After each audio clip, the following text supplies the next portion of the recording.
नमस्कार. आत्मा मालिक, कसे आहात तुम्ही सर्व? तुमची सर्वांचे उज्ज्वला लाईफस्टाईल अँड ब्युटी या आपल्या चॅनलमध्ये खूप खूप स्वागत आहे. बहरलेली फुले तुम्हा सर्वांना सुगंध देवो, परमेश्वर तुम्हाला सुखात ठेवो अशी मी माझ्या सद्गुरूंच्या चरणी अगदी मनापासून प्रार्थना करते. व्हिडिओ सुरू करण्या अगोदर नवरात्रीच्या माझ्याकडून तुम्हाला सर्वांना खूप खूप शुभेच्छा. आत्मा मालिक. उद्या आहे देवीचे तिसरे रूप म्हणजे तिसरी माळ. तर 24 सप्टेंबर आणि 25 सप्टेंबर या दोन्ही तिथी एक झालेल्या आहे.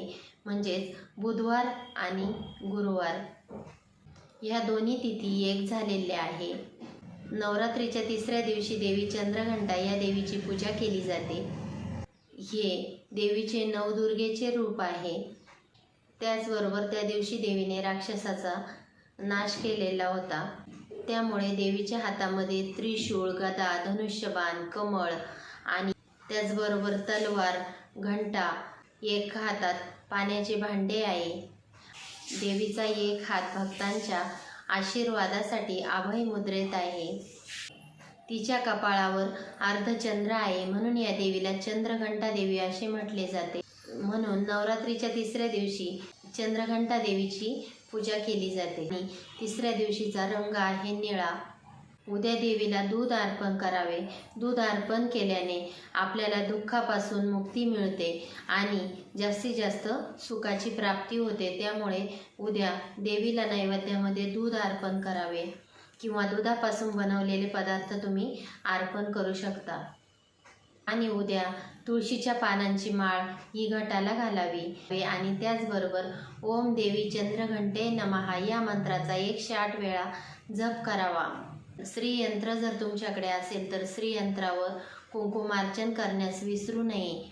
सर्व मंगल मांगल्ये शिवे सर्वार्थ साधिके शरण्ये त्र्यंबके गौरी नारायणी नमस्तुते या मंत्राचा जप उद्या होता होईल तेवढा जास्तीत जास्त करावा. त्याचबरोबर नमो देवी महादेवी शिवाय सतत नमः, नम प्रकृते भद्राय नियता प्रणता स्मताम या मंत्राचाही तुम्ही जप करू शकता. महालक्ष्मी अष्टकम नवरात्रीच्या 9 दिवसामध्ये दररोज महालक्ष्मी अष्टकम वाचण्यास विसरू नये. श्री सूक्ताचे पठण करावे. 108 वेळा नवरनव मंत्राचा जप करावा. तुम्ही स्फटिक माळेवर पण जप करू शकता किंवा तुळशीच्या माळेवर पण नवरनव मंत्राचा जप करू शकता. सिद्ध कुंजिका स्तोत्र नवरात्रीत अवश्य म्हणावे. आणि उद्या जास्तीत जास्त ओम देवी चंद्रघंटे नमः या मंत्राचा 108 वेळा 11 वेळेस किंवा 21 वेळेस तुम्ही जप करू शकता. त्याचबरोबर जाता जाता मी तुम्हाला देवीचा एक उपाय पण सांगणार आहे. आपली आंघोळ वगैरे झाल्यानंतर 1 कप भर दूध देवी पुढे ठेवावे. दिवसभरात जर आपल्याकडे कोणी आले, तुम्ही दिवसभर पण ते दुसऱ्यांना प्रसाद म्हणून देऊ शकता. दिवसभरात जर आपल्याकडे कोणी आले नाही तर संध्याकाळी 1-1 चमचा दूध घरात सर्वांना देवीचा प्रसाद म्हणून द्यावे. याने काय होते, त्याने आपल्या मनातील मनोकामना पूर्ण होण्यास मदत होते.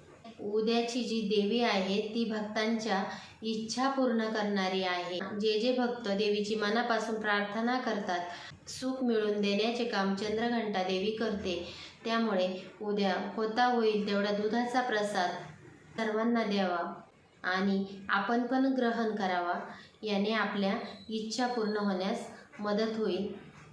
नवरात्रीच्या 9 दिवसामध्ये आई भगवतीची होता होईल तेवढी सेवा करण्यास विसरू नका आणि जी भक्ती कराल ती मनापासून करा. एवढेच मी आजच्या व्हिडिओतून तुम्हाला सांगू इच्छिते. व्हिडिओ आवडला तर जास्तीत जास्त जर आपल्या चॅनलवरती कोणी नवीन आलेले असेल तर जास्तीत जास्त आपल्या चॅनलला लाईक, शेअर, सबस्क्राईब करा. पुन्हा भेटू छानशा व्हिडिओसोबत. तोपर्यंत सर्वांना आत्मा मालिक.